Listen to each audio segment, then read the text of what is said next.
Hello everyone, कैसे हो आप लोग। आज मैं आपको बताऊंगा कि डेयरी के बिज़नेस में कितना प्रॉफिट होता है। अभी करंटली हमको 4 साल हो गया है डेयरी के बिज़नेस में। हमारी खुद की शॉप है जो मेरी मम्मी देखती हैं। और इसमें कितना पैसा बचता है, आप कितने लीटर दूध सेल करोगे, और पनीर हो गया और खोआ हो गया, ताज़ी दही और खट्टी दही में कितने टोटल आपको प्रॉफिट होता है और कितने पैसे बचते हैं, मैं आपको ये बताऊंगा। तो ये बताने से पहले मैं आपको ना लोकेशन दिखाना चाहता हूँ कि डेयरी का अगर कोई बिज़नेस करना चाहता है तो लोकेशन कैसा होना चाहिए। लोकेशन सबसे इंपॉर्टेंट है डेयरी के बिज़नेस में। तो पहले आप चलो लोकेशन आपको दिखाता हूँ, फिर अपन आगे की बात करते हैं। ये अभी हम लोग पहुँच गए हैं बस स्टैंड रोड। और ये जो है अपना राजू प्लाजा है, और यहाँ पे कम से कम 45-50 मोबाइल की ही दुकानें हैं। यहाँ पे आपको मोबाइल का हर एक पार्ट आइटम यहाँ पे आपको मिल जाता है। ये एक मोबाइल का एक हब है, बोल सकते हो आप लोग। ये बस स्टैंड, पुराना बस स्टैंड। तो यहाँ पे कोई भी आदमी या किसी को भी ज़रूरत होती अपनी फ़ोन के सिलसिले में, फ़ोन किसी का ख़राब है या फ़ोन नया लेना है, तो लोग यहीं पे ही आते हैं राजू प्लाजा में। करीबन यहाँ पे 45-50 दुकानें हैं मोबाइल की, शायद उनसे भी ज़्यादा होंगी। आपको और एरिया दिखाता हूँ मैं। एंटर हो रहा है तेलीपारा रोड। ये जो है, ये जितनी भी इलेक्ट्रिकल सामान है यहाँ पे आपको पूरे होलसेल रेट में बढ़िया मिल जाता है। यहाँ पे कपड़ों की भी दुकानें हैं, लेकिन यहाँ पे इलेक्ट्रिकल हो गए। यहाँ पे जैसे कि झूमर हो गया, घर के कुछ जितनी भी कंप्लीट इलेक्ट्रिक की होलसेल है वो यहीं पे है। लोग अगर निकलते हैं अपने घर से, उनको अगर लगता है कि हमको बिजली का सामान लेना है, तो वो तेलीपारा रोड में ही आते हैं लेने के लिए, क्योंकि यहाँ काफ़ी सस्ता पड़ता है और लोग यहीं पे ही आना पसंद करते हैं। यहाँ पे आपको फ्रिज, टीवी, एसी, जितनी भी चीज़ें, सारी चीज़ें आपको यहाँ पे मिल जाती हैं। झूमर लेना हो, जितने भी इलेक्ट्रिकल से रिलेटेड जो भी सामान है, सारी चीज़ें यहाँ पे मिल जाती हैं।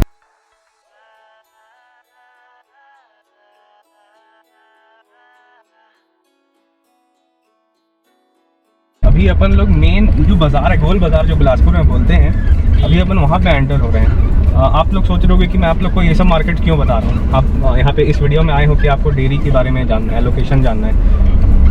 चलो आपको गोल बाज़ार घुमाता हूँ, फिर आपको बताता हूँ। अपन बाज़ार में एंटर हो गए, और यहाँ पे जब कोई भी, जितनी भी पब्लिक है पूरी बिलासपुर की, वो ये सोच के यहाँ पे आते हैं कि हम बाज़ार जा रहे हैं, मतलब यहाँ पे अपन को ए से लेके जेड तक आपको सारी चीज़ें सामान मिल जाएंगी। यहाँ पे आपको बैग मिल जाएंगे और काफ़ी बढ़िया रेट में मिल जाएंगे। मेकअप के सामान मिल जाएंगे, प्लास्टिक के टिफ़िन बॉक्सेस हैं, बॉटल्स हैं, और हार्डवेयर शॉप। आपको हर एक चीज़ यहाँ पे मिल जाएगी, जो आपकी ज़रूरत की चीज़ें हैं, जो आप सोच सकते हो, यहाँ पे वो चीज़ें मिल जाएंगी। ड्राई फ्रूट से रिलेटेड सारी चीज़ें आपको यहाँ पे मिल जाएंगी। अपन पूरे गोल बाज़ार में गोल घूम लिए अभी। तो यार, मेरा कहने का मतलब ये है कि हम जैसे बिलासपुर वालों की, लोग क्या सोच के बाज़ार जा रहे हैं, यहाँ पे आते हैं कि हम बाज़ार जा रहे हैं, यहाँ पे हमको सारी चीज़ें मिल जाएंगी बढ़िया रेट में। लोगों की थिंकिंग ये है कि उनकी मानसिकता ये है कि वो सोचते हैं कि हमको यहाँ पे सारी चीज़ें मिल जाएंगी, तो ये सोच के यहाँ पे आते हैं।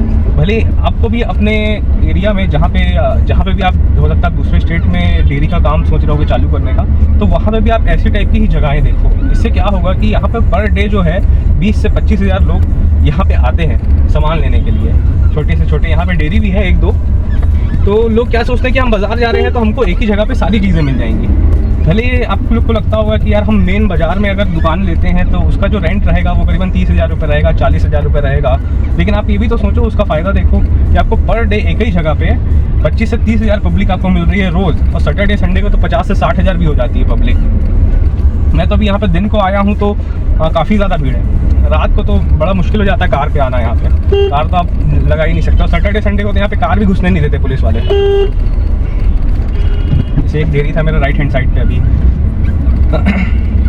तो आप भी अगर डेयरी का सोच रहे हो कि मेरे को डेयरी का बिज़नेस करना है, तो आप डेफिनेटली यही सोचो कि मेरे को बाज़ार में शॉप ओपन करनी है। और यहाँ पे हर तरह के लोग आएंगे। यहाँ पे मिडिल क्लास घर के भी आएंगे, लोअर मिडिल क्लास घर के भी लोग आएंगे, और अच्छे घर, अपर मिडिल क्लास घर वाले भी आएंगे, क्या बोलते हैं उसको, बड़े लोग भी आएंगे। तो उनको सारी चीज़ें यहाँ पे मिल जाती है। और दूध दही की तो क्या है, ज़रूरत सभी को है आज की डेट में। तो आप कोशिश करो कि जो दुकान है वो आप मेन बाज़ार पे लो, कि वहाँ पे आपको 20 से 30 हज़ार पब्लिक आपको पर डे वहाँ पे विजिट करती हो। आपको दिखाता हूँ कि आगे कंपनी गार्डन है। यहाँ पे हर रोज़ सुबह हर एज का आदमी यहाँ पे आपको मिल जाएगा।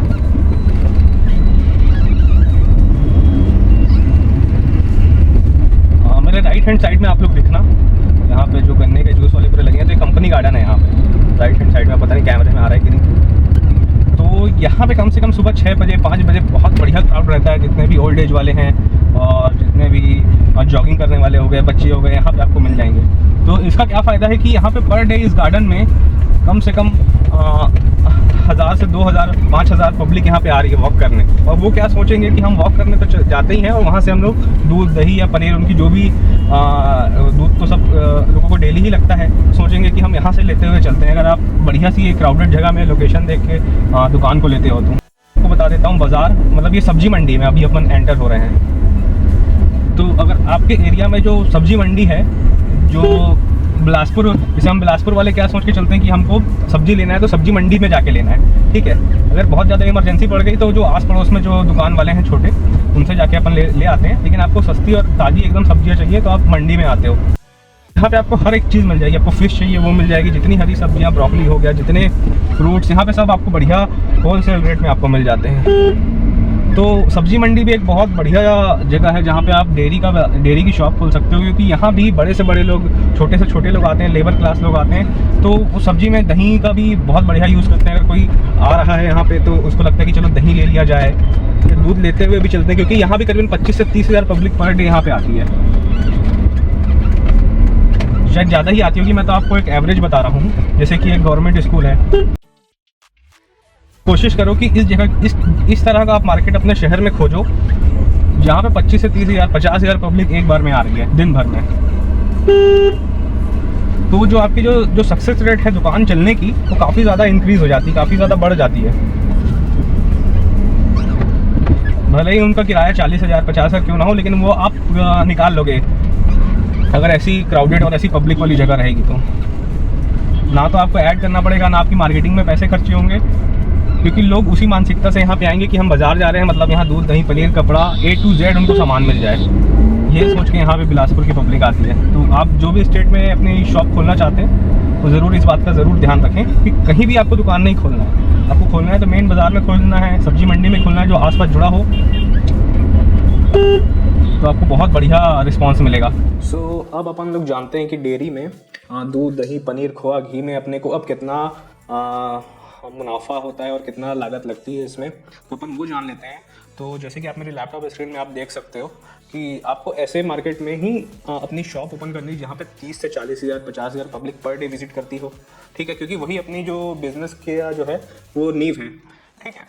अगर अपन एक एवरेज पकड़ के चले, जिस बाज़ार में आपने शॉप ले लिया और वहाँ पे 30 हज़ार का अगर अपन 1% ले लें तो 300 लोग होते हैं। अगर 300 लोग आपके पास अगर परचेस करने आते हैं दूध दही पनीर, तो आपको कितना प्रॉफिट होगा, एक अपन एक एवरेज निकालते हैं, मिनिमम एवरेज, ठीक है, कि आपको कितना प्रॉफिट होगा, कितनी लागत लगेगी। तो आपको दिखाता हूँ मैं। सबसे पहले अपन आ जाते हैं दूध में आपको कितना प्रॉफिट और कितनी लागत लगती है। गाय और भैंस के दूध में हम लोग 10 रुपये मार्जिन पकड़ के चलते हैं। जैसे कि अभी करंटली जो मैं अपने स्टेट का बताऊंगा, बिलासपुर छत्तीसगढ़ का, कि अभी यहाँ पे दूध का रेट क्या चल रहा है और अपन क्या रेट में अभी बेच रहे हैं अपनी शॉप में, ठीक है। तो जैसे कि आप यहाँ पे देख सकते हो, लागत में अपन पहले आ जाते हैं। तो अभी करेंटली यहाँ पे गाय का जो दूध है वो 40 रुपये लीटर चल रहा है और भैंस का 50 रुपये लीटर आपको खरीदी पड़ेगा, ठीक है। और जैसे कि अपन ने 40 रुपये लीटर के हिसाब से 300 लीटर हमने दूध लिया, तो वो हो गया 12,000 रुपये का, ठीक है। इसमें अपना पैकेजिंग पन्नी थाना 150 रुपये का आएगा, ये अपना लागत हो गई, ठीक है। अब अपन आ जाते हैं मुनाफे में कि अपने को 10 रुपये मार्जिन चाहिए। तो हमने जैसे कि 50 रुपये लीटर के हिसाब से हमने 300 लीटर दूध हमने सेल किया एक दिन में, तो 15,000 रुपये हो जाता है। तब अपन 15,000 रुपये में अपना लागत माइनस कर लेते हैं और देखते हैं प्रॉफिट कितना हो रहा है दूध में। 12,000 अपन जो दूध खरीदे थे वो माइनस करेंगे, 150 रुपये पन्नी धागा, तो इसमें आपको 2850 रुपये आपके पास बच रहे हैं दूध में, आपका एक दिन का मुनाफा हुआ, ठीक है। अब अपन आ जाते हैं पनीर में। पनीर जो है अपन सिर्फ भैंस के दूध का बनाएंगे और 1 किलो भैंस के दूध में 200 ग्राम पनीर आना चाहिए और 5 लीटर दूध में 1 किलो पनीर आना चाहिए, ठीक है। तो अपन देख लेते हैं यहाँ पे, जैसे कि लागत में अपन पहले देख लेते हैं। अपने को करीबन मिनिमम अभी अपन चल रहे हैं एक एवरेज में, ठीक है, 1% के एवरेज में चल रहे हैं अभी। अगर अपन मतलब कि एक दिन अपन जैसे कि अगर पर डे अपन 50 केजी पनीर सेल करते हैं तो अपने को कितना लागत लगता है और कितना प्रॉफिट अपने को पनीर से होगा, ठीक है। तो अपन देख लेते हैं। हमने जैसे कि 50 के रेट में भैंस का दूध खरीदा 250 लीटर, ठीक है, जो कि हो गया 12,500 रुपये का। इसमें अपना गैस लगेगा कुल 250 लीटर दूध में 6.5 किलो गैस लगेगा और ये गैस की कीमत होगी 200 रुपये, ठीक है। खोआ भट्टी एक आती है जिसमें दूध आप डाल दो और वो अपने आप इलेक्ट्रिसिटी से चलता रहता है। वो सिर्फ ये है कि दूध को जलने नहीं देता, आपको बहुत ज़्यादा देखना नहीं पड़ेगा, ठीक है। और इसका कॉस्टिंग आ जाता है बिजली का 300 रुपये, ठीक है, और 150 रुपये अपना नॉर्मल पैकेजिंग का, ये थोड़ा बहुत ऊपर नीचे चलता है एवरेज, है ना। तो अपना जैसे कि अभी करेंटली अपन लोग बेच रहे हैं 320 रुपये के जी अभी हम लोग पनीर सेल कर रहे हैं। तो जैसे कि हमने एक दिन में 50 के जी पनीर सेल किया तो ये हो जाता है 16,000 रुपये का, ठीक है। अब 16,000 रुपये हमारे पास। अब इसमें अपन अपना जो है लागत घटा लेते हैं और आप देखते हैं कि कितना अपने पास मार्जिन बच रहा है। अपने पास जिस 16,000 हमने माइनस किया 12,000 और 200 रुपये माइनस किया गैस का और 300 रुपये हमने माइनस किया बिजली का खोआ भट्टी में जो यूज़ हुआ और 150 रुपये पैकेजिंग अपन पकड़ के चलते हैं। तो अपने को इसमें 3,350 रुपये का प्रॉफिट हुआ। पनीर में 50 किलो हम बेचते हैं पर डे का, तो ठीक है। और अब अपन आगे चलते हैं। अब अपन बात करते हैं खट्टी दही और ताज़ी दही के बारे में, ठीक है। खट्टी दही जो है हम गाय के दूध में जमाएंगे और ताज़ी दही हम भैंस के दूध में जमाएंगे, ठीक है। और जैसे कि अपन यहाँ पे देख लेते हैं 1 लीटर दूध में सिर्फ 1 किलो दही जमती है, ठीक है। और अपन लागत में देख लेते हैं। गाय का दूध हमने 40 रुपये रेट के हिसाब से 150 लीटर दूध हमने लिया 6,000 रुपये का, और भैंस का दूध हमने 50 रुपये के रेट के हिसाब से 150 लीटर दूध लिया, वो हो गया 7,500 रुपये का। और गैस सिलेंडर आपको लगेगा उसमें 300 लीटर कम से कम आप दूध उबालोगे तो 200 रुपये के आसपास आपका जो है वो गैस 2-250 के आसपास एक एवरेज आप पकड़ के चलो, ठीक है। ये 200 रुपये आपका लगा, ठीक है। खोआ भट्टी का बिजली बिल 300 रुपये और पन्नी धागा पैकेजिंग जो भी रहेगा 150-200 रुपये। एक अपन 150 रुपये के एवरेज में लेके चल रहा हूँ अपनी शॉप के हिसाब से, है ना। और अब अपन देख लेते हैं मुनाफा देख लेते हैं। ये होगी अपना लागत, ठीक है, आप इस रेंज पे देख सकते हो। और मुनाफा देख लेते हैं हम खट्टी दही में हमको कितना पैसा बच रहा है। तो जैसे कि अभी हम जो है खट्टी दही जो है वो 60 रुपये के जी हम अभी बेच रहे हैं, ठीक है। तो हमने जैसे कि 60 रुपये के हिसाब से 150 किलो खट्टी दही हमने सेल किया, 9,000 रुपये हमको मिले। और हमने अभी जैसे कि हमारे यहाँ ताज़ी दही का रेट चल रहा है 100 रुपये किलो, ठीक है। और हमने 150 के जी यहाँ पे सेल किया तो करीबन 15,000 रुपये हमने दही बेच दिया, ठीक है। अब अपन अपना ये जोड़ लेते हैं। अपना 9,000 हमने गाय का जो दूध खट्टी दही का हो गया सेल किया और 15,000 रुपये अपना ताज़ी दही का हो गया। अब अपन इसमें घटा लेते हैं 6,000 रुपये जो अपनी लागत लगी है, 7,500 रुपये ये भैंस के दूध का और ये 6,000 रुपये गाय के दूध का, और 200 रुपये अपना सिलेंडर का हो गया, गैस का चार्ज हो गया, 300 रुपये इलेक्ट्रिसिटी बिल हो गया, 150 रुपये आपका पैकेजिंग कॉस्ट हो गया, ठीक है। तो अपन ये सब घटाने के बाद हमको खट्टी दही और ताज़ी दही में जो प्रॉफिट हो रहा है 9,850 रुपये का हो रहा है, ठीक है। अब अपन आगे चलते हैं। अब खोआ में हमारे पास कितने पैसे बचेंगे। तो खोआ सिर्फ हम भैंस के दूध का बनाएंगे। खोआ भी सेम 1 लीटर भैंस के दूध में 200 ग्राम खोआ आना चाहिए और 5 लीटर दूध में 1 किलो खोआ आना चाहिए, ठीक है। और तो अपन जैसे कि अपन अगर पर डे समझ लो कि अपन खोआ का लेके चलते हैं 20 किलो अगर हम खोआ अगर पर डे का बेचते हैं तो अपने को कितना उसमें मार्जिन मिलता है। तो अपन देखते हैं। भैंस का दूध हमने 50 रुपये लीटर के हिसाब से 50 लीटर ले लिया, ठीक है। 2500 रुपये का इसमें दूध हो गया अपना खोआ बनने के लिए। गैस का इसमें 200 रुपये हो गया 6.5 किलो। इसमें थोड़ा गैस ज़्यादा लगता है खोआ बनाने में क्योंकि थोड़ा समय ज़्यादा लगता है खोआ में, क्योंकि दूध पूरा औंट के फिर वो तैयार होता है। और अपना जो खोआ भट्टी का जो चार्ज है वो 300 रुपये बिजली बिल, ठीक है। और कम से कम पैकेजिंग का अपना समझ लो कि अगर आप 10 रुपये के आसपास हो गया, 10-20 रुपये के हिसाब से आपका पैकेजिंग का ये कॉस्ट हो जाता है ना। अब अपन मुनाफा देख लेते हैं कि अपने को खोआ में 20 किलो हमने खोआ बेचा तो अपने को कितने पैसे मिले। तो जैसे कि अभी हमारे यहाँ बिलासपुर छत्तीसगढ़ में खोआ हम लोग अभी 400 रुपये किलो बेच रहे हैं। सब स्टेट के हिसाब से अलग अलग हो सकता है रेट खोआ का, ठीक है। हर शहर के हिसाब से अलग अलग हो सकता है, लेकिन अभी आपको मैं करेंटली रेट बता रहा हूँ। अभी हम लोग 400 रुपये किलो खोआ बेच रहे हैं। तो हमने 400 रुपये के हिसाब से 20 किलो खोआ सेल किया तो हमको मिल जाते हैं 8,000 रुपये। अब हम लोग अपनी 8,000 में लागत घटा लेते हैं।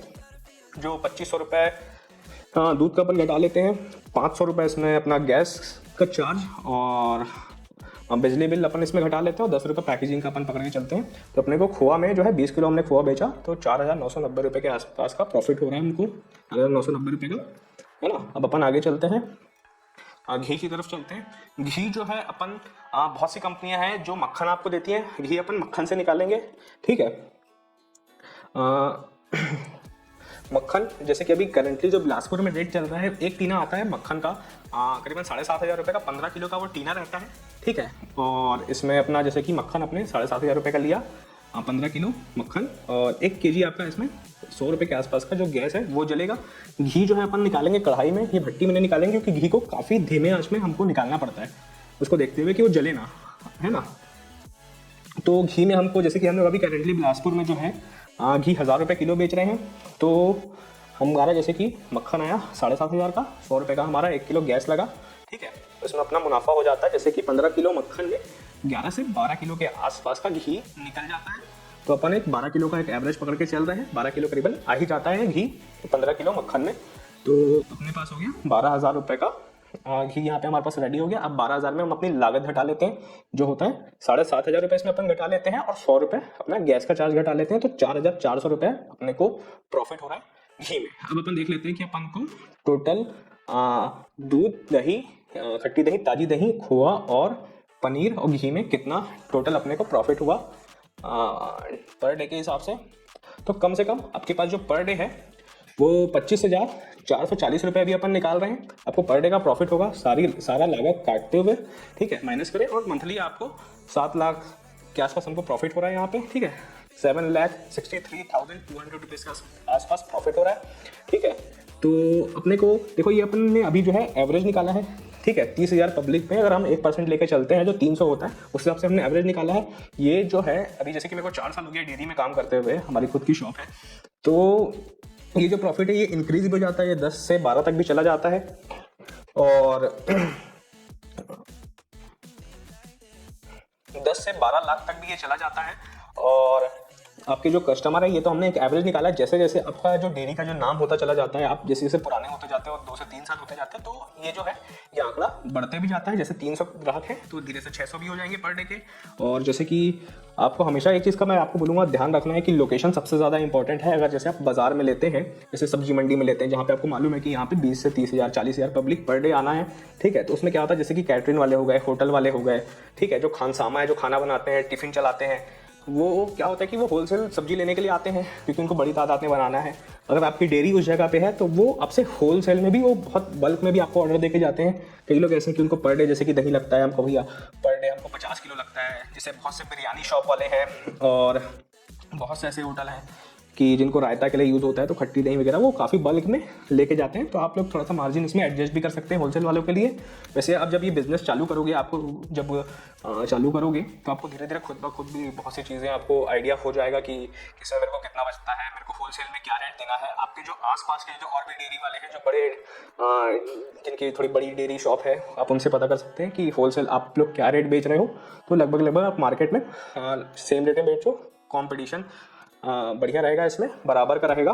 और अब जैसे जैसे इसमें काम करते रहोगे उस वैसे वैसे आपको बहुत सी चीज़ों का आइडिया होता जाएगा। और इनके लिए जैसे कि आप जब भी डेयरी खोलो तो एक वर्कर ज़रूर रखो, आपके पास एक वो रहेगा। इनके एक मिस्त्री अलग आते हैं, दही जमाने वाले, पनीर बनाने वाले। वैसे मैं वीडियोज़ बनाऊँगा आगे भी कि पनीर हम लोग कैसे बनाते हैं, दही हम लोग कैसे जमाते हैं, तो आपको इससे एक आइडिया हो जाएगा। लेकिन आपको एक मिस्त्री ज़रूर रखना पड़ेगा जिनका उनकी जो सैलरी रहती है 15 से 25,000 30,000 ऐसे तक भी जाती है। और इसमें तो मैंने आपको एक एवरेज बता दिया कि आपको डेयरी में ये सारी चीज़ें सेल होती हैं। बाकी रबड़ी भी सेल होती है, श्रीखंड भी आपको सेल करना है। इनके अलग मिस्त्री रहते हैं जो ये सब बनाएंगे। कुल्हड़ दही हो गया और लस्सी हो गई, और भी बहुत से आइटम है आजकल डेयरी में मिल जाते हैं। पेड़ा हो गया और बहुत सी चीज़ें बेचते हैं लोग। तो आप इनके लिए मिस्त्री अलग रखें, तो वो भी आपको समझाएंगे कि इसमें कितना पैसे बचेंगे, श्रीखंड में कितना बचेगा, रबड़ी आप बनाओगे तो उसमें कितने पैसे में तैयार होगा और आपको कितने में बेचना है ना। तो ये सब का आपको थोड़ा सा खुद भी मार्केट में जाके रिसर्च करके पता करना है, ठीक है, कि आपके एरिया में अभी क्या रेट चल रहा है, होलसेल में क्या रेट चल रहा है, ठीक है। ये अपना एक हो गया। और आपको जो लगेगा शुरू में जब आप डेयरी खोलना चालू करोगे, तो जैसे कि मैं आपको दिखा देता हूँ, ये खोआ भट्टी आती है, जैसे कि आप स्क्रीन पे देख सकते हो, ये कुछ इस तरह से दिखती है। तकरीबन 80 से 100 लीटर के आसपास का दूध इसमें आ जाता है, 80 लीटर 60 लीटर, अलग अलग साइज़ के हिसाब से ये आपको खोआ भट्टी मिल जाती है। इसमें कुछ नहीं, गैस आपको लगाना है और ये खुद ब खुद घूमता रहता है, तो इसमें दूध नहीं जलता और बढ़िया से तैयार हो जाता है। और आपकी गैस की लागत भी इसमें कम लगती है। और अपने को ख़रीदना है वोल्टास का डीप फ्रीज़र। अपने पास हमेशा 2 से 3 डीप फ्रीज़र ज़रूर रहने चाहिए, जिसमें आप एक खट्टी दही और ताज़ी दही आप रखोगे, ठीक है। कई बार हमारे पास होता है जैसे कि दूध सुबह सुबह ताज़ा आता है और आपको क्या होता है कि ग्राहक कई होते हैं कि दोपहर को भी आते हैं दूध लेने के लिए, तो आपको डीप फ्रीज़र में रखना है दूध को। और मिल्क कूलर भी आता है, बहुत सी चीज़ें हैं। अब जैसे जैसे इस फील्ड में उतरोगे आपको बहुत सी चीज़ें पता चलेंगी, है ना। और थोड़ा सा रिसर्च आप भी करो और ऐसी ही अमेजिंग वीडियोस के लिए आप चैनल को लाइक और सब्सक्राइब करो। और आपको अगर कोई सा भी ऐसा क्वेश्चन है डेयरी से रिलेटेड जो आपके मन में आ रहा होगा, वो आप मेरे से इंस्टाग्राम में डायरेक्टली मेरे को मैसेज करके आप पूछ सकते हो। मैं अपना लिंक दे दूंगा इंस्टाग्राम का नीचे पे। और एक चीज़ और मैं आपको बताना चाहता हूँ कि बहुत से ग्राहक ऐसे होते हैं कि जैसे कि ये तो 300 करीबन आपके पास एक हमने एवरेज पकड़ के चला था कि ये आएंगे, और ऐसे बहुत से ग्राहक हैं जो उनको मंथली भी बंधवाना रहता है दूध। जैसे कि 300 ग्राहक आपके पास घर पहुंच सेवा में भी आप दोगे, तो वो भी बहुत बढ़िया वो है, वो बढ़िया आपको सैलरी बेस्ड टाइप का आपको पैसा मिलता है। और थोड़ा सा उसमें रजिस्टर वगैरह बढ़िया से मेंटेन आप करो। और जब भी एक चीज़ आपको सलाह दे रहा हूँ कि जब भी आप दूध बंधवाओ, होम डिलीवरी दो, तो एडवांस आप पहले रखो। और आजकल तो कूपन सिस्टम चलता ही है ना, कि आपने कूपन छपाया, ग्राहक को दे दिया, वो जैसे आपका जो डिलीवरी बॉय है वो ग्राहक के घर में दूध छोड़ने के लिए जाएगा, तो वो आपको वहाँ से कूपन आपको दे देंगे। इसमें मेंटेन रहता है आपका हिसाब, है ना। और इस बीच गड़बड़ भी नहीं होता कि दूध कहाँ गया, है ना, कि डिलीवरी बॉय ले गया, या वहाँ पे ऐसा ना हो मंथली के आते तक कि भैया तुमने 3 दिन मेरे को दूध नहीं दिया था, डिलीवरी बॉय बोल रहा नहीं मैंने दिया था। तो कूपन सिस्टम में ये सब चीज़ों के हेडेक नहीं रहते, तो इस चीज़ का आप खास ध्यान रखो। और ये तो मैंने एक एवरेज बता दिया, जैसे जैसे आपका नाम होता जाएगा मार्केट में, वैसे वैसे आपका 1000 लीटर 2000 लीटर आपकी सेलिंग बढ़ती जाएगी। और ये मैं आपको 4 साल अपने पर्सनल एक्सपीरियंस है, मैं ये आपको बता रहा हूँ। तो इस वीडियो का ज़्यादा से ज़्यादा शेयर करना, अपने माँ बाप के साथ शेयर करो, अपने दोस्तों के साथ शेयर करो। और अपने माँ बाप के साथ तुम शेयर करोगे तो वो हो सकता है तुम्हें बिजनेस में ज़्यादा सपोर्ट करें, जो मैंने बताया उसको वो समझ सकेंगे, है ना। तो फिर अपन मिलते हैं अपने फिर नेक्स्ट वीडियो में। अपनी बनाऊंगा पनीर दही ये सब के बारे में आपको एक आइडिया देते रहूँगा कि किस तरह से तैयार हो जाता है। और बहुत ईजी है कि हम लोग डेयरी में किस तरह से तैयार करते हैं ताज़ी दही और खट्टी दही, आपको एक आइडिया मिल जाएगा, ठीक है। फिर चलते हैं, मिलते हैं फिर अपन नेक्स्ट वीडियो में।